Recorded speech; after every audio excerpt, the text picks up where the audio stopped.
Nakumbuka ile sauti ndogo niliyosikia tangu nikiwa mdogo, siku ile nilipoanza wizi mdogo mdogo.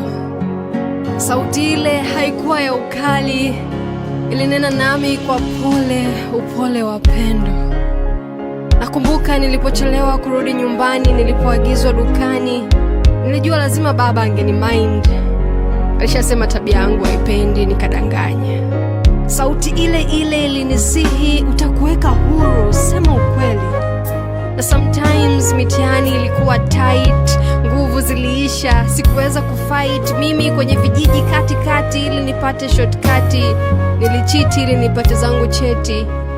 Haikunilaani kata, ilinikumbusha kwa upole, uwe mwaminifu hata kufa, nami nitakupa taji ya uzima.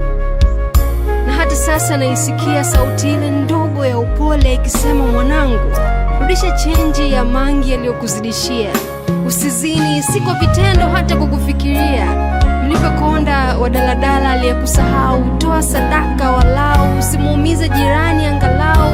Fanya kazi yako kwa uaminifu, na hata ukosee vipi, njoo miguuni pangu.